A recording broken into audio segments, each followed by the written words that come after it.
सत श्री अकाल जी। ANB news देख रहे सारे दर्शकों का मैं कुलदीप सिंह स्वागत करता है। शुरुआत करते अज के बुलेटिन की।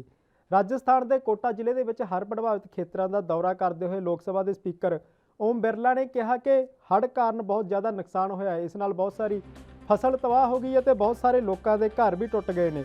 इस दे नाल ही उन्होंने कहा कि वो इस संबंधी राज्य सरकार ते केंद्र सरकार नूं ध्यान देने लई कहणगे ते लोकां दी राहत लई जिहड़े भी जरूरी कदम चुके जाने चाहिए ने वो कदमां नूं चुका के रहणगे।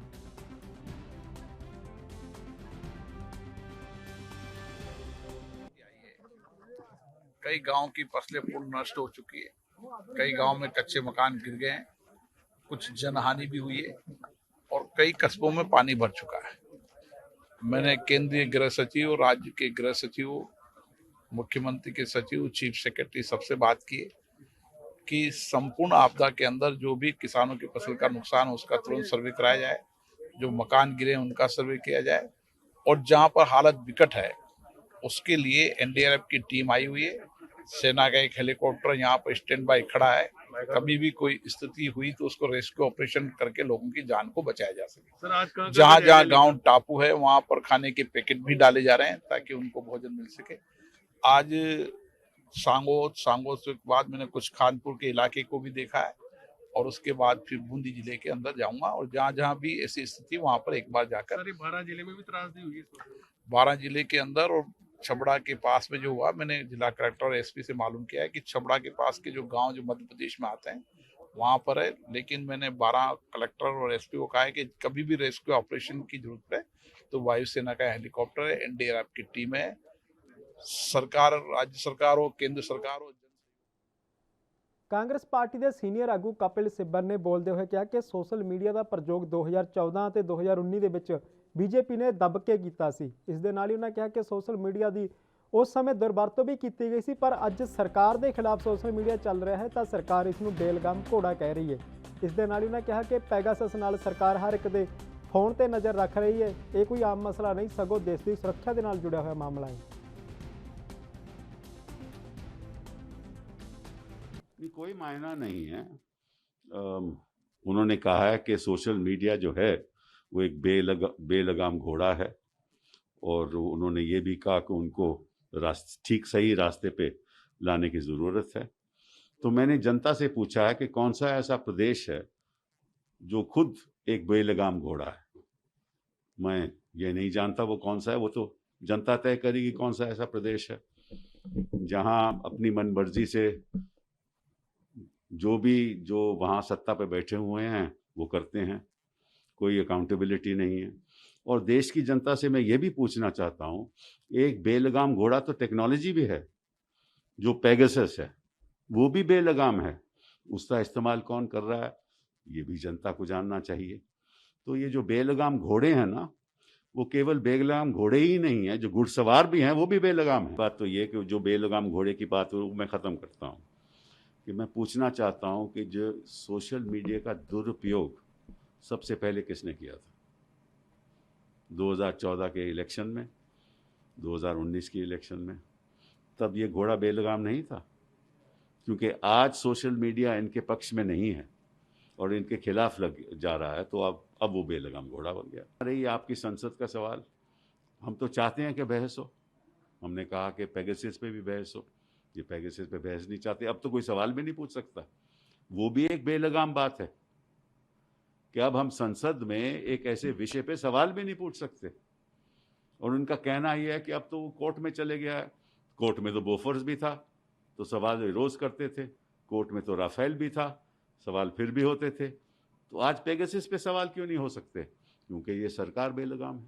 नहीं, उसका कैसे नाम चेंज हो सकता है? नरेंद्र मोदी स्टेडियम का कैसे चेंज हो सकता है?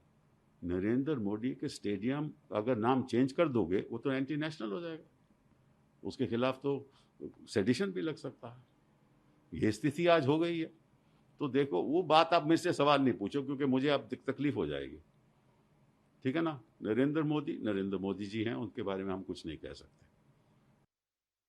से उच्च स्तर पर बैठे अफगानिस्तान ਦੇ ਵਿੱਚ गुरु नानक देव जी की चरण सौ धरती गुरुद्वारा श्री थाला साहिब तो निशान ਸਾਹਿਬ उतारिया गया। इस बारे बोलते हुए श्रोमणी अकाली दल के आगू प्रेम सिंह चंदूमाजरा ने कहा कि ਸ਼ਰਾਰਤੀ ਅਨਸਰਾਂ ਦੁਆਰਾ ਅਜਿਹਾ ਕਰਨ ਨਾਲ ਦੁਨੀਆ ਭਰ ਦੇ ਸਿੱਖਾਂ ਦੇ ਮਨਾਂ ਨੂੰ ਸੱਟ ਲੱਗੀ ਹੈ ਅਤੇ ਉਹਨਾਂ ਦੀਆਂ ਭਾਵਨਾਵਾਂ ਦੇ ਨਾਲ ਖਿਲਵਾੜ ਹੋਇਆ ਹੈ। ਇਸ ਲਈ ਉਹਨਾਂ ਭਾਰਤ ਸਰਕਾਰ ਨੂੰ ਇਸ ਦਾ ਨੋਟਿਸ ਲੈਣ ਦੀ ਅਪੀਲ ਕੀਤੀ ਅਤੇ ਇਸ ਦੇ ਲਈ ਸਖਤ ਕਦਮ ਚੁੱਕਣੇ ਚਾਹੀਦੇ ਆ ਤਾਂ ਜੋ ਅਜਿਹੀਆਂ ਘਟਨਾਵਾਂ ਦੁਬਾਰਾ ਤੋਂ ਨਾ ਵਾਪਰਨ।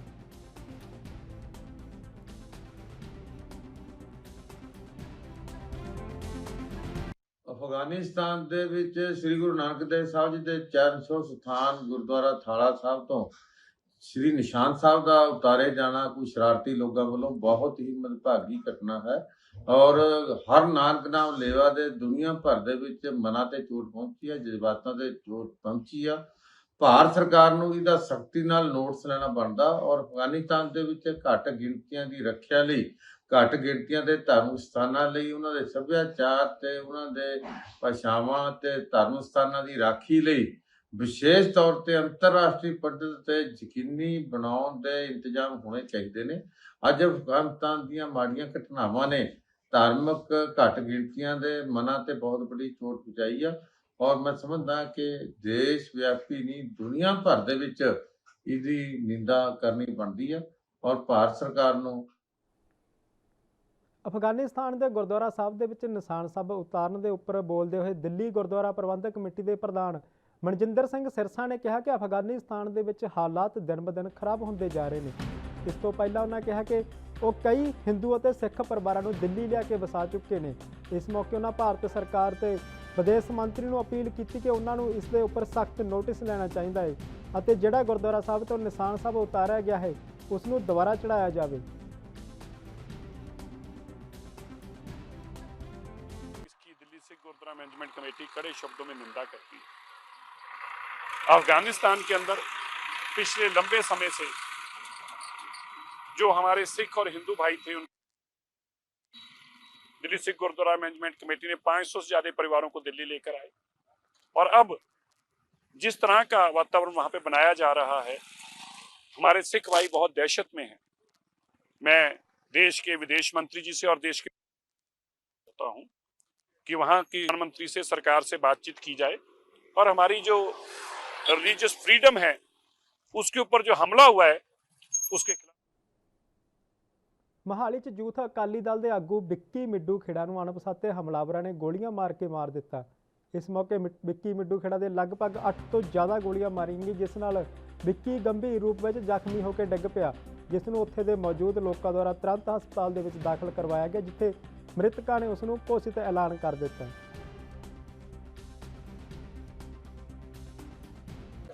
मैं हले सिर्फ इन्ना ही दस सकदा कि 4 आदमी टोटल आए सीगे जी, I-20 वाइट कलर दी और विक्की मिड्डू खड़ा इन्हों गोलियां मारियां और अनफॉर्चुनेटली एक्सपायर हो गया ये। बाकी असीं सारी तफ्तीश कर रहे हैं कि ये पिछे की है कि नहीं, कौन बंदे सीगे, वो चल रहा है। CCTV हले मैं वही दस रहा जी, असीं सारा कर रहे हैं क्योंकि घंटा पहलों दी ही सारी गल है, तो सारा वेरीफाई करके जो प्रोग्रेस होगी फिर असीं तुहानूं अकॉर्डिंगली दस जिन्ना कि इन्होंने दस्सिया भी शायद कोई प्रॉपर्टी वगैरह अपना ये सेल परचेज दे कुछ उस मकसद लिए आया सीगा, उस चीज़ लिए होया नहीं। मैं कोई हले दे बारे कुछ नहीं तुहानूं दस सकूंगा। ਸ਼੍ਰੋਮਣੀ ਗੁਰਦੁਆਰਾ ਪ੍ਰਬੰਧਕ ਕਮੇਟੀ ਦੇ ਸੈਕਟਰੀ ਮਹਿੰਦਰ ਸਿੰਘ ਨੇ ਅਫਗਾਨਿਸਤਾਨ ਮਸਲੇ ਤੇ ਬੋਲਦੇ ਹੋਏ ਕਿਹਾ ਕਿ ਉਹ ਸ਼੍ਰੋਮਣੀ ਗੁਰਦੁਆਰਾ ਪ੍ਰਬੰਧਕ ਕਮੇਟੀ ਵੱਲੋਂ ਭਾਰਤ ਸਰਕਾਰ ਨੂੰ ਅਪੀਲ ਕਰਦੇ ਨੇ ਕਿ ਸਰਕਾਰ ਅਫਗਾਨਿਸਤਾਨ ਦੇ ਨਾਲ ਗੱਲਬਾਤ ਕਰੇ ਅਤੇ ਅਫਗਾਨਿਸਤਾਨ ਦੇ ਵਿੱਚ ਰਹਿ ਰਹੇ ਸਿੱਖਾਂ ਅਤੇ ਹਿੰਦੂਆਂ ਦੀ ਸੁਰੱਖਿਆ ਦਾ ਮੁੱਦਾ ਅਫਗਾਨਿਸਤਾਨ ਦੇ ਰਾਸ਼ਟਰਪਤੀ ਕੋਲ ਚੁੱਕਣ।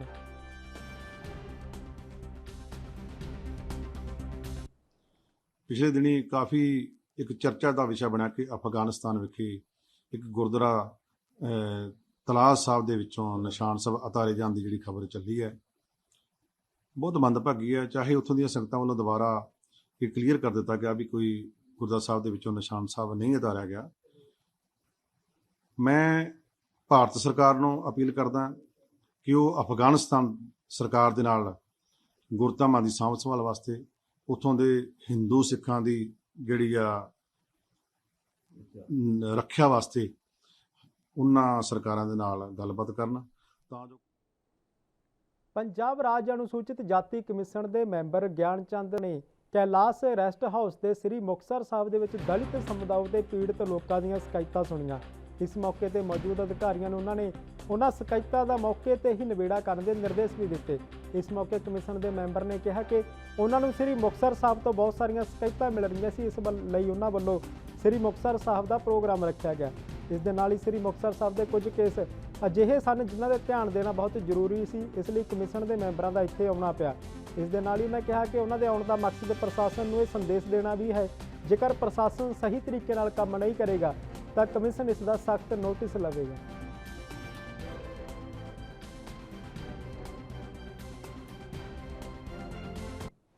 ਸਾਰੀ ਨਹੀਂ ਪਾਈ ਤੇ ਨਾ ਹੀ ਐਸਸੀਐਫ ਚਲਾਇਆ।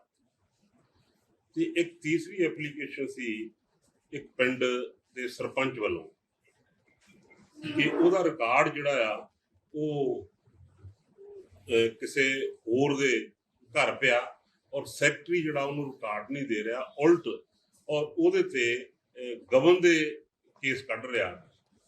ਇਹ ਤਿੰਨਾਂ ਕੇਸਾਂ ਨੂੰ ਲੈ ਕੇ ਅੱਜ ਦਾ ਇਹ ਇੱਥੇ ਦਾ ਟੂਰ ਪ੍ਰੋਗਰਾਮ ਰੱਖਿਆ ਸੀ ਔਰ ਇਸ ਵਾਸਤੇ ਵੀ ਰੱਖਿਆ ਸੀ ਕਿ ਮੁਕਤਸਰ ਜ਼ਿਲ੍ਹੇ ਦੇ ਅੰਦਰ ਜਿਹੜੀਆਂ ਐਸਸੀ ਕਮਿਸ਼ਨ ਨੂੰ ਬਹੁਤ ਸਾਰੀਆਂ ਕੰਪਲੇਂਟਸ ਮਿਲ ਰਹੀਆਂ ਔਰ ਸਾਨੂੰ ਐਸਾ ਮਹਿਸੂਸ ਹੋ ਰਿਹਾ ਸੀ ਕਿ ਮੁਕਤਸਰ ਜ਼ਿਲ੍ਹੇ ਦੇ ਵਿੱਚ ਇਸ ਤਰ੍ਹਾਂ ਦਾ ਵਰਤਾਰਾ ਆ ਉਹਨੂੰ ਠੱਲ ਪਾਉਣ ਲਈ ਕਮਿਸ਼ਨ ਨੂੰ ਦਖਲ ਦੇਣਾ ਜ਼ਰੂਰੀ ਆ, ਤਾਂ ਕਿ ਸਾਰੇ ਜਿਹੜਾ ਇੱਥੋਂ ਦਾ ਪ੍ਰਸ਼ਾਸਨ ਆ, ਚਾਹੇ ਉਹ ਸਿਵਲ ਪ੍ਰਸ਼ਾਸਨ ਆ ਤੇ ਚਾਹੇ ਉਹ ਪੁਲਿਸ ਪ੍ਰਸ਼ਾਸਨ ਆ, ਉਹਨਾਂ ਨੂੰ ਇਹ ਅਹਿਸਾਸ ਹੋ ਜਾਏ ਕਿ ਅਸੀਂ ਜੇ ਬੇਅਨਿਆਈ ਕਰਾਂਗੇ ਤਾਂ ਕਮਿਸ਼ਨ ਉਹਦਾ ਨੋਟਿਸ ਲਊਗਾ।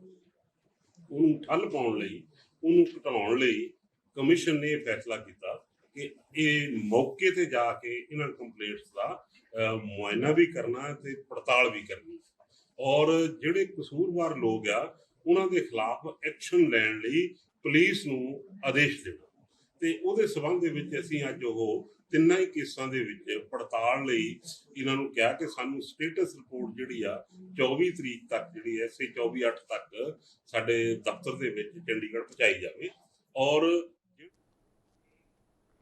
ਲੁਧਿਆਣਾ ਦੇ ਵਿੱਚ ਐਸਟੀਐਫ ਨੇ ਇੱਕ ਅੰਤਰਰਾਜੀ ਗਰੋਹ ਦੇ 3 ਮੈਂਬਰਾਂ ਨੂੰ ਗ੍ਰਿਫਤਾਰ ਕੀਤਾ ਹੈ, ਜਿਸ ਵਿੱਚ 2 ਔਰਤਾਂ ਅਤੇ ਇੱਕ ਪੁਲਿਸ ਅਧਿਕਾਰੀ ਸ਼ਾਮਲ ਹੈ। ਐਸਟੀਐਫ ਦੀ ਟੀਮ ਨੇ ਦੱਸਿਆ ਕਿ ਇਹ ਗਰੋਹ ਮੱਧ ਪ੍ਰਦੇਸ਼ ਤੋਂ ਡੋਡਾ ਪੋਸਟ ਲਿਆਉਂਦੇ ਸਨ ਤੇ ਲੁਧਿਆਣਾ ਦੇ ਆਸੇ-ਪਾਸੇ ਪਿੰਡਾਂ ਦੇ ਵਿੱਚ ਸੇਲ ਕਰਦੇ ਸਨ। ਇਸ ਦੇ ਨਾਲ ਹੀ ਔਰਤ ਜਲਾਲਾਬਾਦ ਦੀ ਰਹਿਣ ਵਾਲੀ ਹੈ ਤੇ ਜਲਾਲਾਬਾਦ ਦੇ ਵਿੱਚ ਵੀ ਨਸ਼ੇ ਦੀ ਸਪਲਾਈ ਕਰਦੀ ਸੀ, ਜਿਸ ਦੀ ਗਰੋਹ ਦੀ ਭਿਣਕ ਐਸਟੀਐਫ ਨੂੰ ਲੱਗੀ ਤਾਂ ਐਸਟੀਐਫ ਨੇ ਰੇਡ ਦੌਰਾਨ ਆਰੋਪੀਆਂ ਕੋਲੋਂ 50 ਕਿਲੋ ਪੋਸਟ ਬਰਾਮਦ ਕੀਤਾ ਤੇ ਗਰੋਹ ਦੇ 3 ਮੈਂਬਰਾਂ ਨੂੰ ਮੌਕੇ ਤੇ ਹੀ ਗ੍ਰਿਫਤਾਰ ਕਰ ਲਿਆ। ਐਸਟੀਐਫ ਨੇ 3 ਆਰੋਪੀਆਂ ਖਿਲਾਫ ਐਨਡੀਪੀਸੀ ਐਕਟ ਤਹਿਤ ਮਾਮਲਾ ਦਰਜ ਕਰਕੇ ਅਗਲੀ ਕਾਰਵਾਈ ਆਰੰਭ ਕਰ ਦਿੱਤੀ ਹੈ। ਲੁਧਿਆਣਾ ਰੇਂਜ ਨੇ FIR ਰਜਿਸਟਰ ਕੀਤੀ ਹੈ NDPS ਦੇ ਅੰਡਰ ਔਰ ਉਹਦੇ ਵਿੱਚ ਅਸੀਂ 3 ਵਿਅਕਤੀ ਜਿਹੜੇ ਅਰੈਸਟ ਕੀਤੇ ਨੇ। ਇੱਕ ਵਿੱਚੋਂ इसमें जो एक व्यक्ति है ASI रजिंदरपाल सिंह है, जो यहाँ पे लोकल डाबा पुलिस स्टेशन में पोस्टेड है। वो 1 साल से इस गैंग में इन्वॉल्व था और ये मध्य प्रदेश से पॉपी हस्क लेके आते थे और यहाँ पे सेल करते थे और इनको गिरफ्तार कर लिया गया है। फर्दर ਸਮਰਾਲਾ 'ਚ ਇੱਕ ਇਨਸਾਨੀਅਤ ਨੂੰ ਸ਼ਰਮਸਾਰ ਕਰਨ ਵਾਲੀ ਘਟਨਾ ਸਾਹਮਣੇ ਆਈ ਹੈ, ਜਿੱਥੇ ਸਮਰਾਲਾ ਦੇ ਪਿੰਡ ਨੌਲੜੀ ਦੇ ਵਿੱਚ 3 ਪੁੱਤਾਂ ਦੇ 85 ਸਾਲਾ ਪਿਓ ਨੂੰ ਪਹਿਲਾਂ ਤਾਂ ਨੂੰਹ ਅਤੇ ਪੋਤਿਆਂ ਨੇ ਕੁੱਟ ਕੇ ਘੜੀਸ ਕੇ ਘਰੋਂ ਬਾਹਰ ਕੱਢ ਦਿੱਤਾ, ਜਿਸ ਦੀ ਵੀਡੀਓ ਸੋਸ਼ਲ ਮੀਡੀਆ ਤੇ ਵਾਇਰਲ ਹੋ ਗਈ। ਬਜ਼ੁਰਗ ਸਮਰਾਲਾ ਦੇ ਸਿਵਲ ਹਸਪਤਾਲ ਦੇ ਵਿੱਚ ਇਲਾਜ ਅਧੀਨ ਹੈ। ਦੂਜੇ ਪਾਸੇ ਬਜ਼ੁਰਗ ਦੀ ਪਤਨੀ ਨੂੰ ਵੀ ਉਸਦੇ ਪੁੱਤਰਾਂ ਨੇ ਬਾਹਰ ਕੱਢ ਦਿੱਤਾ ਤੇ ਇਸ ਮਾਮਲੇ ਵਿੱਚ ਪਿੰਡ ਦੇ ਸਰਪੰਚ ਤੇ ਪਿੰਡ ਵਾਸੀਆਂ ਨੇ ਬਜ਼ੁਰਗਾਂ ਨੂੰ ਇਨਸਾਫ ਦੀ ਮੰਗ ਕੀਤੀ। ਇਸ ਮੌਕੇ ਸ਼੍ਰੋਮਣੀ ਅਕਾਲੀ ਦਲ ਦੇ ਹਲਕਾ ਇੰਚਾਰਜ ਪਰਮਵੀਰ ਸਿੰਘ ਢਿੱਲੋਂ ਨੇ ਬਜ਼ੁਰਗਾਂ ਦਾ ਹਾਲ ਚਾਲ ਪੁੱਛਦੇ ਹੋਏ ਪੀੜਤ ਪਰਿਵਾਰ ਨੂੰ ਹਰ ਸੰਭਵ ਮਦਦ ਦੇਣ ਦਾ ਭਰੋਸਾ ਦਿੱਤਾ। ਸਾਡੇ ਨਾਲ ਦੇਖੋ ਜੀ 2 ਸਾਲ ਪਹਿਲਾਂ ਇਹਨਾਂ ਨੇ ਦੋਹਾਂ ਮਾਵਾਂ ਧੀਆਂ ਨੇ ਬਹੁਤ ਕੁੱਟਿਆ, ਹੱਥ ਵੀ ਤੋੜ ਤੇ ਅਸੀਂ 10 ਦਿਨ ਉੱਥੇ ਸਮਰਾਲੇ 10 ਦਿਨ ਰਹੇ। ਸਾਡਾ ਕੋਈ ਨਿਸ਼ਾਨ ਨਹੀਂ ਮਿਲਿਆ, ਅਸੀਂ ਹਾਰ ਕੇ ਉੱਥੋਂ ਆਪੇ ਹੀ ਆ ਗਏ। ਤਾਂ ਸਾਡੀ ਕਿਸੇ ਨੇ ਸੁਣੀ ਨਹੀਂ, ਉਹ ਹੱਲਾ ਹੋਇਆ, ਚੱਲ ਅਸੀਂ ਚੁੱਪ ਕਰ ਗਏ, ਚੱਲ ਠੀਕ ਆ ਕੋਈ ਨਾ। ਆਤੀ ਦੂਆ ਹੱਲਾ ਹੋਣ ਹੋਇਆ ਕੱਲ। ਮੈਂ ਦੁਕਾਨ ਤੇ ਗਈ ਸੀ ਚਾਹ ਮਿੱਠੇ ਨੂੰ, ਇਹ ਜਦ ਮੈਂ ਆਈ ਤਾਂ ਇਹਨੂੰ ਇੱਥੇ ਖਿੱਚੀ ਆ। ਕਿਹਨੂੰ ਖਿੱਚ ਰਹੇ? ਸਾਡੇ ਘਰਦਿਆਂ ਨੂੰ। ਅੱਛਾ, ਕੌਣ ਸੀਗੇ ਜੀ? ਇਹ ਚਾਰੇ ਹੀ। ਕੌਣ ਉਹ ਚਾਰੇ? ਇੱਕ ਸ਼ਮਨ, ਉਹਨਾਂ ਦੀ ਮਾਂ ਮਨਿੰਦਰ। ਕੀ ਲੱਗਦੇ ਨੇ ਤੁਹਾਡੇ ਜੀ ਨਾਲ? ਪੋਤੇ ਨੇ। ਅੱਛਾ। ਮਨਿੰਦਰ ਤੇ ਕਰਨ। ਇੱਕ ਲੱਖੀ ਤੇ ਇਹਨਾਂ ਨੇ ਫੜਿਆ ਹੋਇਆ ਸੀਗਾ ਅੱਛਾ ਤੇ ਫਿਰ ਉਦੋਂ ਬਾਅਦ ਚ ਫਿਰ ਮੈਨੂੰ ਨਹੀਂ ਅੰਦਰ ਵੜਨ ਦਿੱਤਾ। ਕੁੱਟ ਕਟਾਪਾ ਇੱਥੇ ਆ ਕੁੜੀਆਂ ਨੇ ਉਹ ਹਟਾਇਆ, ਹਟਾ ਕੇ ਚੱਲ ਭਾਈ ਉਹ ਚਲਿਆ ਗਿਆ ਉੱਥੇ ਸਮਰਾਲੇ ਨੂੰ। ਮਗਰੋਂ ਫਿਰ ਮੈਨੂੰ ਅੰਦਰ ਨਹੀਂ ਬਣਦਾ, ਸਾਰਾ ਸਮਾਨ ਬਾਹਰ ਕੱਢ ਕੇ ਆ ਜਿੰਦਾ ਲਾ ਕੇ ਆਪਦਾ ਉਸ ਦਾ ਆਪਦਾ ਲਾਇਆ ਤੇ ਆਪ ਉੱਥੇ ਦਾਖਲ ਹੋ। ਨਹੀਂ ਤੁਸੀਂ ਰਾਤ ਦੀ ਬਾਹਰ ਬੈਠੇ? ਹਾਂ ਰਾਤ ਦੀ ਹੈ, ਸਾਹ ਵੀ ਬੜੇ ਨੂੰ ਪੁੱਛ ਲਓ ਸਾਰੇ ਨੇ। ਨਹੀਂ ਤੁਹਾਨੂੰ ਅੰਦਰ ਵੀ ਨਹੀਂ ਵੜਿਆ? ਨਾ। ਤੇ ਤੁਹਾਡੇ ਘਰ ਦਾ ਦੇਖੋ ਵੀਰ ਜੀ, ਮੈਂ ਤਾਂ ਹੈ ਨਹੀਂ ਸੀਗੀ ਇੱਥੇ, ਮੇਰੇ ਕੋਲ ਤਾਂ ਵੀਡੀਓ ਗਈ ਆ। ਮੈਂ ਵੀਡੀਓ ਦੇਖੀ ਤੇ ਮੇਰੇ ਭਤੀਜੇ ਤੇ ਬਹੂ ਤਾਂ ਵਿੱਚ ਇੰਨੀ ਘੱਟੇ ਆਈ ਆ, ਮੇਰੇ ਭਤੀਜੇ ਕੁੱਟ ਰਹੇ ਨੇ। ਇੱਥੇ ਪਾਪਾ ਜੀ ਖੜੇ ਨੇ, ਉਹਨਾਂ ਨੂੰ ਬਾਲਾਂ ਤੋਂ ਘੜੀਸ ਕੇ ਬਜਾਣੀ। ਮੈਂ ਤਾਂ ਦੇਖ ਨਹੀਂ ਹੋਈ, ਮੇਰਾ ਇੰਨਾ ਮਨ ਖਰਾਬ ਹੋਇਆ, ਮੈਂ ਬਹੁਤ ਜ਼ਿਆਦਾ ਰੋਈ। ਇੱਕ ਵਾਰ ਨਹੀਂ ਵੀਰ ਜੀ, ਬਹੁਤ ਵਾਰੀ ਹੋਇਆ ਹੈ। ਤੁਹਾਡੀ ਮਾਤਾ ਵੀ ਰਾਤ ਦੇ ਬਾਹਰ ਕੀ? ਹਾਂਜੀ ਮਾਤਾ ਜੀ ਵੀ ਮੈਂ ਫੋਨ ਕਰਿਆ ਰਾਤ ਸਾਡੇ ਮੀਂਹ ਪੈ ਰਿਹਾ ਸੀ ਬਾਹਰਲੇ, ਮੈਂ ਕਿਹਾ ਬੀਬੀ ਕਿੱਥੇ ਆ? ਕਹਿੰਦੇ ਮੀਂਹ 'ਚ ਬਾਹਰ ਬੈਠੀ ਆ। ਅੱਛਾ ਜੀ। ਹਾਂਜੀ ਤੇ ਮੈਂ ਇਹਨੂੰ ਆਈ ਹਾਂ ਜੀ ਹਫ਼ਤਾ ਕੁ ਪਹਿਲਾਂ। ਮੈਂ ਸਾਡੀ ਬਹੂ ਨੂੰ ਵੀ ਇਹੀ ਸਮਝਾ ਕੇ ਗਈ ਹਾਂ, ਮੈਂ ਪਾਪੇ ਨੂੰ ਵੀ ਇਹੀ ਸਮਝਾਇਆ, ਪਾਪਾ ਜੀ ਇਹਦੀ ਜਗ੍ਹਾ ਨਾ ਕਰਾ ਦਿਓ। ਪਾਪਾ ਕਹਿੰਦਾ ਜਿੰਨਾ ਚਿਰ ਅਸੀਂ ਬੈਠੇ ਹਾਂ ਅਸੀਂ ਕਿੱਥੇ ਬੈਠੀਏ, ਵੀ ਸਾਡੇ ਮੁੱਕਣ ਤੋਂ ਮਗਰੋਂ ਜਗ੍ਹਾ ਇਹਦੀ ਆ।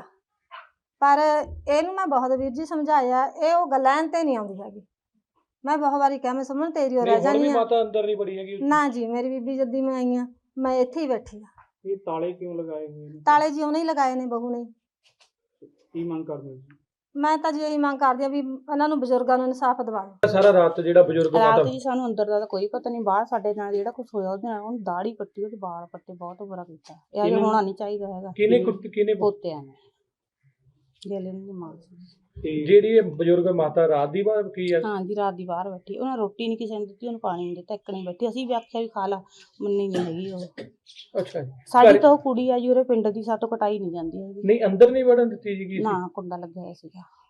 ਇਹ ਕਦੋਂ ਤੋਂ ਇਹਨਾਂ ਨਾਲ ਇਹੋ ਜਿਹਾ ਵਤੀਰਾ ਹੋ ਰਿਹਾ? ਇਹ ਪਹਿਲਾਂ ਵੀ ਹੋਇਆ ਤਾਂ ਜੀ ਇੱਕ ਵਾਰੀ, ਹੁਣ ਅੰਦਰ ਜੀ ਪਤਾ ਇਹਨਾਂ ਨੂੰ ਕੀ ਹੋਇਆ ਵਾ ਕੀ ਨਹੀਂ। ਵੀਰਾ ਹੀ ਸੀ ਅੰਦਰ ਸਾਡਾ, ਜਦੋਂ ਕੁੱਟਿਆ ਏ। ਭੈਣ ਤਾਂ ਸਾਡੀ ਬਾਹਰ ਹੀ ਸੀ। ਕਿਉਂਕਿ ਸੋਸ਼ਲ ਮੀਡੀਆ ਤੇ ਵੀਡੀਓ ਚੱਲਦੀ ਸੀ, ਉਹ ਦੇਖ ਕੇ ਮੈਨੂੰ ਪਤਾ ਲੱਗਿਆ ਤਾਂ ਆਈ ਸੀ। ਹੁਣ ਜਿਹੜੀ ਅਗਲੀ ਕਾਰਵਾਈ ਹੈ ਉਹਦੇ ਲਈ ਇਹਨਾਂ ਨੂੰ ਭੇਜਾ ਦਵਾਂਗੇ। ਕਾਰਵਾਈ ਅਸੀਂ ਨਾਲ ਹੱਕ ਕੇ ਕਰਾਵਾਂਗੇ, ਜੋ ਹੱਕ ਸੱਚ ਜੋ ਜਿੱਤ ਹੋਣੀ ਚਾਹੀਦੀ ਹੈ। ਕਿਉਂਕਿ ਸਾਰੇ ਜਿਹੜੇ ਮੁੰਡੇ ਵਾਲੇ ਬੈਠੇ ਨੇ ਸਾਰੇ ਇਸ ਗੱਲ ਤੇ ਗਵਾਹ ਨਹੀਂ ਕਿ ਕੁੱਟਮਾਰ ਹੁੰਦੀ ਨਹੀਂ, ਪਹਿਲਾਂ ਦੀ ਹੁੰਦੀ ਰਹੀ ਆ। ਹਾਲਾਂਕਿ ਹੁਣ ਤਾਂ ਜਨਤਕ ਵੀਡੀਓ ਵੀ ਹੋਈ। ਪਹਿਲਾਂ ਅਸੀਂ ਬਾਪੂ ਤੋਂ ਉੱਥੇ ਹਾਲ ਪੁੱਛ ਕੇ ਜੋ ਬਣਦੀ ਕਾਨੂੰਨੀ ਕਾਰਵਾਈ ਉਹ ਕਰਾਵਾਂਗੇ। ਤੇ ਜੇ ਤੁਹਾਨੂੰ ਕੋਈ ਸਹਾਇਤਾ ਦੀ ਲੋੜ ਵੀ ਕਿਸੇ ਕਿਸਮ, ਅਸੀਂ ਤੁਹਾਡੇ ਨਾਲ ਖੜੇ ਹਾਂ। ਮਕਾਨ ਇਹਨਾਂ ਦੇ, ਹਾਂ ਇਹਨਾਂ ਦਾ ਆਪਣਾ ਮਕਾਨ ਹੈ ਜਿਹਦੇ ਵਿੱਚ ਇਹਨਾਂ ਨੂੰ ਕੱਢਣ ਲਈ ਇਹਨਾਂ ਦੀ 9 ਅਗਸਤ ਤੋਂ ਮਾਤਾ ਨੈਣਾ ਦੇਵੀ ਦੇ ਨਵਰਾਤੇ ਸ਼ੁਰੂ ਹੋਣ ਜਾ ਰਹੇ ਨੇ, ਪਰ ਨਵਰਾਤਿਆਂ ਤੋਂ ਪਹਿਲਾਂ ਹੀ ਮੰਦਿਰ ਦੇ ਵਿੱਚ ਸੰਗਤਾਂ ਦੀ ਭੀੜ ਹੋਣੀ ਸ਼ੁਰੂ ਹੋ ਗਈ ਹੈ। ਜੋ ਵੀ ਸੰਗਤ ਮਾਤਾ ਨੈਣਾ ਦੇਵੀ ਦੇ ਨਤਮਸਤਕ ਹੋਣ ਲਈ ਜਾਂਦੇ ਹਨ ਤੇ ਉਹ ਰਸਤੇ ਦੇ ਵਿੱਚ ਸ੍ਰੀ ਅਨੰਦਪੁਰ ਸਾਹਿਬ ਅਤੇ ਤਖਤ ਸ੍ਰੀ ਕੇਸਗੜ੍ਹ ਸਾਹਿਬ ਵਿਖੇ ਵੀ ਮੱਥਾ ਟੇਕਦੀਆਂ ਨੇ। ਇਸ ਦੇ ਨਾਲ ਹੀ ਗੁਰਦੁਆਰਾ ਸਾਹਿਬ ਦੇ ਵਿੱਚ ਆਮ ਦਿਨਾਂ ਦੇ ਮੁਕਾਬਲੇ ਹੁਣ ਭੀੜ ਜ਼ਿਆਦਾ ਵੇਖਣ ਨੂੰ ਮਿਲ ਰਹੀ ਹੈ।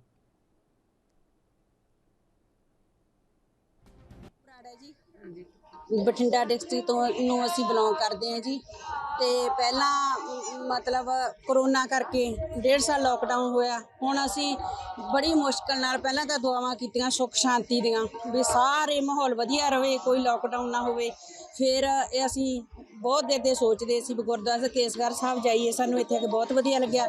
ਇੱਥੋਂ ਸਿਚੁਏਸ਼ਨ ਬਹੁਤ ਵਧੀਆ, ਲੋਕੇਸ਼ਨ ਬਹੁਤ ਵਧੀਆ ਹੈ। ਆਮ ਤੌਰ 'ਤੇ ਲੋਕਾਂ ਨੂੰ ਐਡਵਾਈਸ ਵਗੈਰਾ ਜਾਰੀ ਕਰਦੇ ਨੇ, ਉਹ ਵੀ ਕਰ ਰਹੇ ਨੇ। ਸਾਥ ਹੀ ਲੰਗਰ ਵਗੈਰਾ ਦੇ ਪ੍ਰਬੰਧ ਦੇ ਵਿੱਚ ਹੁਣ ਜਿਵੇਂ ਸਾਰੇ ਕਾਫੀ ਪੂਰੇ ਹੀ ਰਾਹ ਦੇ ਵਿੱਚ ਕਾਫੀ ਲੋਕ ਸ਼ਰਧਾ ਦੇ ਭਾਵ ਨਾਲ ਉੱਥੇ ਲੰਗਰ ਵਗੈਰਾ ਵਰਤਾਉਂਦੇ ਨੇ।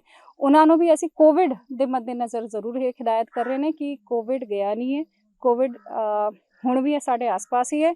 ਤੇ ਹੁਣ ਸਾਨੂੰ ਹੋਰ ਸਚੇਤ ਰਹਿਣ ਦੀ ਲੋੜ ਹੈਗੀ, ਕਿਉਂਕਿ ਹਿਮਾਚਲ ਦੇ ਵਿੱਚ ਪਿੱਛੋਂ ਹੀ ਉੱਥੇ ਵੀ RT-PCR ਨੈਗੇਟਿਵ ਟੈਸਟ ਰਿਪੋਰਟ ਕੀਤੀ ਗਈ ਹੈਗੀ ਲਾਜ਼ਮੀ। ਤੇ ਨਾਲ ਹੀ ਉੱਥੇ ਜਿਹੜੀ ਡਬਲਿੰਗ ਰੇਟ ਹੈ ਉਹ 1.7 ਜਿਹੜੀ ਹੈਗੀ R ਫੈਕਟਰ ਹੋ ਚੁੱਕਿਆ ਹੈਗਾ, ਜੋ ਇੱਕ ਵਰੀ ਦਾ ਕਾਰਨ ਹੈ। ਤਾਂ ਕਰਕੇ ਹੀ ਮੈਂ ਸਾਰੇ ਸ਼ਰਧਾਲੂਆਂ ਨੂੰ ਕਹਾਂਗੀ ਕਿ ਉਹ ਸ਼ਿਰਕਤ ਜ਼ਰੂਰ ਕਰਨ, ਸ਼ਰਧਾ ਭਾਵਨਾ ਨਾਲ ਜ਼ਰੂਰ ਮਨਾਉਣ, ਲੇਕਿਨ ਕੋਵਿਡ ਦੀ ਹਦਾਇਤਾਂ ਦਾ ਜ਼ਰੂਰ ਪਾਲਣ ਰੱਖਣ। ਮੈਡਮ ਪੰਜਾਬ ਨੇ ਤਾਂ ਨਹੀਂ ਹਜੇ ਕੋਈ ਇਸ ਤਰ੍ਹਾਂ ਦਾ ਫੈਸਲਾ ਲਿਆ ਜਿਸ ਤਰ੍ਹਾਂ ਹਿਮਾਚਲ ਨੇ RCTP, ਕਿਉਂਕਿ ਸਰਹੱਦੀ ਜ਼ਿਲ੍ਹਾ ਲੱਗਦਾ ਆਪਣਾ? ਜੀ ਨਹੀਂ ਜੀ, ਕਿਉਂਕਿ ਹੁਣ ਇਸ ਵਾਰ ਜਿਵੇਂ ਕਹਿ ਸਕਦੇ ਹਾਂ ਕਿ ਮੇਲੇ ਦੇ ਵਿੱਚ ਹਿਮਾਚਲ ਦੇ ਵਿੱਚ ਸ਼ਰਧਾਲੂਆਂ ਨੂੰ ਆਉਣਾ ਹੈਗਾ, ਤਾਂ ਕਰਕੇ ਹਿਮਾਚਲ ਸਰਕਾਰ ਵੱਲੋਂ ਇਹ ਲਗਾਈ ਗਈ ਹੈਗੀ ਸ਼ਰਤ। ਪੰਜਾਬ ਦੇ ਜਿਹੜੇ ਖੇਤਰ ਦੇ ਵਿੱਚ ਜੋ ਲੋਕ ਮੱਥਾ ਟੇਕਣ ਜਾ ਰਹੇ ਨੇ ਜਾਂ ਉੱਥੇ ਸ਼ਿਰਕਤ ਕਰਨੇ ਜਾ ਰਹੇ ਨੇ, ਉਹਨਾਂ ਨੂੰ ਅਸੀਂ ਜ਼ਰੂਰ ਇਹ ਐਡਵਾਈਜ਼ ਕਰਦੇ ਨੇ ਕਿ ਜਿਹੜੇ ਫਤਿਹਗੜ੍ਹ ਸਾਹਿਬ ਦੇ ਕਾਂਗਰਸੀ ਵਰਕਰਾਂ ਦੀ ਮੀਟਿੰਗ ਕਾਰਜਕਾਰੀ ਪ੍ਰਧਾਨ ਅਤੇ ਵਿਧਾਇਕ ਕੁਲਜੀਤ ਸਿੰਘ ਨਾਗਰਾ ਦੀ ਪਤਨੀ ਮਨਦੀਪ ਕੌਰ ਨਾਗਰਾ ਦੀ ਅਗਵਾਈ ਦੇ ਵਿੱਚ ਹੋਈ। ਇਸ ਮੌਕੇ ਫਤਿਹਗੜ੍ਹ ਸਾਹਿਬ ਮੀਟਿੰਗ ਦੇ ਵਿੱਚ ਕਾਂਗਰਸ ਦੇ ਵਿੱਚ ਸਮਾਜ ਸੇਵਕ ਜਸਵੀਰ ਸਿੰਘ ਬੰਟੀ ਸੈਣੀ ਸ਼ਾਮਲ ਹੋਏ, ਜਿਨ੍ਹਾਂ ਦਾ ਬੀਬੀ ਨਾਗਰਾ ਦੇ ਵੱਲੋਂ ਸਨਮਾਨ ਕੀਤਾ ਗਿਆ। ਇਸ ਮੌਕੇ ਬੰਟੀ ਸੈਣੀ ਨੇ ਦੱਸਿਆ ਕਿ ਉਹ ਵਿਧਾਇਕ ਕੁਲਜੀਤ ਸਿੰਘ ਨਾਗਰਾ ਦੀ ਸ਼ਹੀਦਾਂ ਦੀ ਪਵਿੱਤਰ ਧਰਤੀ ਸ੍ਰੀ ਫਤਿਹਗੜ੍ਹ ਸਾਹਿਬ ਦੇ ਕਰਵਾਏ ਗਏ ਵਿਕਾਸ ਕਾਰਜਾਂ ਤੋਂ ਪ੍ਰਭਾਵਿਤ ਹੋ ਕੇ ਕਾਂਗਰਸ ਪਾਰਟੀ ਦੇ ਵਿੱਚ ਸ਼ਾਮਲ ਹੋ ਰਹੇ ਨੇ। ਉਹਨਾਂ ਕਿਹਾ ਕਿ ਇਸ ਤੋਂ ਪਹਿਲਾਂ ਪੰਜਾਬ ਦੇ ਵਿੱਚ ਬਹੁਤ ਸਰਕਾਰਾਂ ਆਈਆਂ ਤੇ ਬਹੁਤ ਗਈਆਂ, ਪਰ ਕਿਸੇ ਨੇ ਵੀ ਫਤਿਹਗੜ੍ਹ ਸਾਹਿਬ ਹਲਕੇ ਦੀ ਸਾਰ ਨਹੀਂ ਲਈ।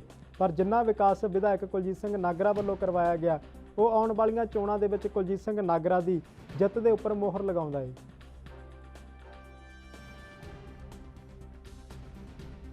ਮੈਂ ਵੀਰੇ ਕਿਸੇ ਪਾਰਟੀ ਦਾ ਮੈਂ ਸੇਵਾਦਾਰ ਸ਼ਹਿਰ ਦਾ ਸੇਵਾ ਕਰਦਾ। ਸੇਵਾ ਕਰਨ ਦੇ ਕਾਰਨ ਮੈਡਮ ਉਰੇ ਨਾਗਰਾ ਮੈਡਮ ਸਾਡੇ ਬਹੁਤ ਵਧੀਆ ਕੰਮ ਕਰ ਰਹੇ ਆ। ਸਾਡੇ ਪਾਰਕ ਬਹੁਤ ਸੋਹਣੀ ਬਣ ਰਹੀ ਆ। ਇਹਨਾਂ ਨੇ ਜਿਹੜਾ ਸੈਣੀਆਂ ਦੀ 50 ਬੰਦਿਆਂ ਦੀ ਮੋਟਰ ਨੂੰ ਰਸਤਾ ਜਾਂਦਾ ਦਾ ਸਾਰਾ ਰਸਤਾ ਇਹਨਾਂ ਨੇ ਆਪਣੇ ਆਪ ਮੈਡਮ ਨੇ ਛੱਡਿਆ ਜੀ। ਮੈਨੂੰ ਖੁਸ਼ੀ ਹੋ ਕੇ ਆਪ ਮੈਡਮ ਦੇ ਨਾਲ ਮੈਨੂੰ ਆਪ ਜੁੜਿਆ। ਅੱਗੇ ਤੋਂ ਕੀ ਵਿਸ਼ਵਾਸ ਦਵਾਉਂਦੇ? ਵਿਸ਼ਵਾਸ ਹੈ ਜੀ, ਮੈਡਮ ਦੇ ਨਾਲ ਖੜਾਂਗੇ, ਮੋਢੇ ਨਾਲ ਮੋਢਾ ਲਾ ਕੇ ਜਿੱਥੇ ਕਹੋਗੇ ਤੇ ਹਾਜ਼ਰੀ ਜ਼ਰੂਰ ਦੇਵਾਂਗੇ। ਸਰਦਾਰ ਜਸਵੀਰ ਸਿੰਘ ਜੀ, ਜਿਨ੍ਹਾਂ ਨੂੰ ਸਾਰਾ ਸਰਹੰਦ ਬੰਟੀ ਜੀ ਦੇ ਨਾਂ ਤੇ ਜਾਣਦਾ ਆ, ਬੰਟੀ ਸੈਣੀ ਜੀ, ਇਹਨਾਂ ਨੇ ਨਾਗਰਾ ਸਾਹਿਬ ਦੇ ਕੰਮਾਂ ਤੋਂ ਪ੍ਰਭਾਵਿਤ ਹੋ ਕੇ ਇਹ ਕਹਿੰਦੇ ਵੀ ਜਿਹੜੇ ਸਾਡੇ 50 ਸਾਲ ਦੇ ਕੰਮ ਸੀਗੇ ਉਹਨਾਂ ਤੋਂ ਪ੍ਰਭਾਵਿਤ ਹੋ ਕੇ ਇਹਨਾਂ ਨੇ ਜਿਹੜਾ ਆ ਅੱਜ ਕਾਂਗਰਸ ਪਾਰਟੀ ਦੇ ਜਿਹੜੇ ਆ ਨਾਗਰਾ ਸਾਹਿਬ ਦਾ ਜਿਹੜਾ ਆ ਲੜ ਫੜਿਆ।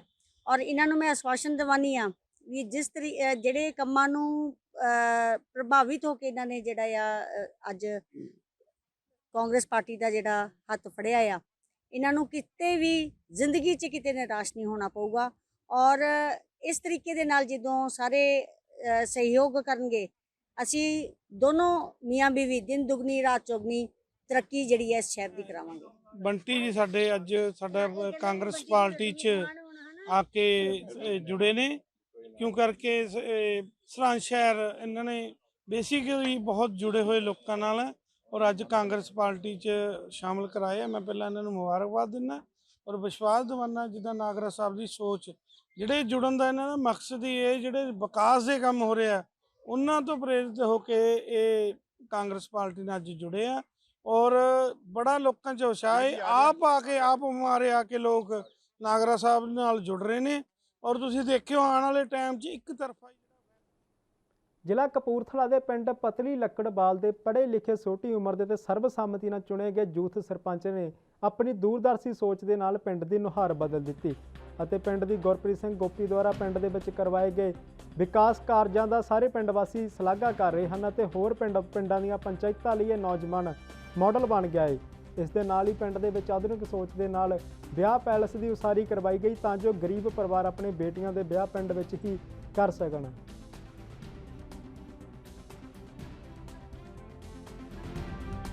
ਮੈਂ ਆਪਣੇ ਪਿੰਡ ਵਿੱਚ ਦੇਖਿਆ, ਸਾਡੇ ਪਿੰਡ ਦੇ ਸਰਪੰਚ ਸਾਹਿਬ ਜਿੱਦਾਂ ਬਿਲਕੁਲ ਨੌਜਵਾਨ ਹੈਗੇ ਆ ਤੇ ਆਮ ਕਈਆਂ ਪਿੰਡਾਂ ਵਿੱਚ ਦੇਖਿਆ ਇੰਨਾ ਵਿਕਾਸ ਨਹੀਂ ਹੋਇਆ, ਪਰ ਮੈਨੂੰ ਇੱਥੇ ਵਿਆਹੀ ਨੂੰ ਵੀ 30 ਸਾਲ ਹੋ ਗਏ। 30 ਸਾਲਾਂ ਵਿੱਚ ਮੈਂ ਪਹਿਲਾਂ ਇੰਨਾ ਵਿਕਾਸ ਨਹੀਂ ਵੇਖਿਆ ਜਿੱਦਾਂ ਇਹਨਾਂ ਦੇ ਟਾਈਮ ਵਿੱਚ ਦੇਖਿਆ ਹੈਗਾ। ਇਹਨਾਂ ਨੇ ਜਿਸ ਤਰ੍ਹਾਂ ਹੁਣ ਪਾਰਕ ਬਣਾਇਆ ਹੈਗਾ, ਫਿਰ ਛੱਪੜ ਦਾ ਬਹੁਤ ਵਧੀਆ ਕੰਮ ਕਰਵਾਇਆ, ਇੱਕ ਜਿਹੜਾ ਕਮਿਊਨਿਟੀ ਹਾਲ ਹੈ ਬਹੁਤ ਵਧੀਆ ਬਣਵਾਇਆ ਜੋ ਕਿ ਸਾਰੇ ਲਾਗੇ ਚਾਗੇ ਦੇ ਪਿੰਡਾਂ ਵਾਸਤੇ ਬਹੁਤ ਵਧੀਆ ਹੈਗਾ। ਕਿ ਉਹ ਇੱਥੇ ਜਿੱਦਾਂ ਹੁਣ ਗਰੀਬ ਪਰਿਵਾਰ ਆ ਉਹ ਆਪਣੇ ਬੇਟੀਆਂ ਦੇ ਵਿਆਹ ਜਿੱਦਾਂ ਕਰਦੇ ਆ ਤੇ ਸਾਰਿਆਂ ਦੇ ਘਰਾਂ 'ਚ ਜਿਸ ਤਰ੍ਹਾਂ ਛੋਟੀ ਛੋਟੀ ਜਗ੍ਹਾ ਹੁੰਦੀ ਹੈ ਤੇ ਇੱਥੇ ਹੁਣ ਜਿੱਦਾਂ ਲਾਗੇ ਚਾਗੇ ਦੇ ਪਿੰਡ ਵਾਲੇ ਲੋਕੀ ਗਰੀਬ ਮਾਤਰ ਸਾਥੀ ਜਿਹੜੇ ਲੋਕੀ ਹੈਗੇ ਆ ਉਹ ਆਪਣਾ ਜਿਹੜਾ ਕੁੜੀਆਂ ਦਾ ਵਿਆਹ ਇੱਥੇ ਕਰ ਸਕਦੇ ਆ। ਤੇ ਬਾਕੀ ਹੋਰ ਇਹਨਾਂ ਨੇ ਹੋਰ ਵੀ ਬਹੁਤ ਜ਼ਿਆਦਾ ਕੰਮ ਕਰਵਾਏ ਹੈਗੇ, ਜਿਸ ਤਰ੍ਹਾਂ ਆਪਣੇ ਪਿੰਡ ਵਿੱਚ ਹੁਣ ਜੇ ਮਹੀਨਾ ਹੀ ਹੋਇਆ ਮੇਰਾ ਖਿਆਲ 85 ਗਰੀਬ ਪਰਿਵਾਰਾਂ ਨੂੰ 5-5 ਮਰਲੇ ਦੇ ਪਲਾਟ ਦਿੱਤੇ ਇਹਨਾਂ ਨੇ। ਮੈਂ ਇੱਕ ਇਹ ਸੋਚ ਲੈ ਕੇ ਆਇਆ ਵੀ ਮੈਂ ਪਿੰਡ ਦੇ ਸਰਬਪੱਖੀ ਵਿਕਾਸ ਕਰਨਾ, ਲੋਕਾਂ ਦੇ ਨਾਲ ਜਿਹੜਾ ਵੀ ਸੋਸ਼ਲ ਅਟੈਚ ਰਹਿਣਾ। ਮੇਰੇ ਪਿੰਡ ਦੇ ਵਿੱਚ ਮੇਰੇ ਤੱਕ ਕੋਈ ਕੰਮ ਪਵੇ, ਮੇਰਾ ਕੋਈ ਪਿੰਡ ਦਾ ਬੰਦਾ ਆਪ ਨਹੀਂ ਦਫ਼ਤਰ ਜਾਂਦਾ ਕਿਸੇ ਵੀ, ਮੈਂ ਆਪ ਲੋਕਾਂ ਦੇ ਕੰਮ ਕਰਦਾ, ਪਿੰਡ 'ਚੋਂ ਹੀ ਲੈ ਕੇ ਲੋਕਾਂ ਦੀ ਇੰਨੀ ਹੈਲਪਫੁਲ ਕਰਦਾ। ਲੋਕ ਮੈਨੂੰ ਬਹੁਤ ਪਿਆਰ ਕਰਦੇ ਆ ਮੇਰੇ ਪਿੰਡ ਦੇ।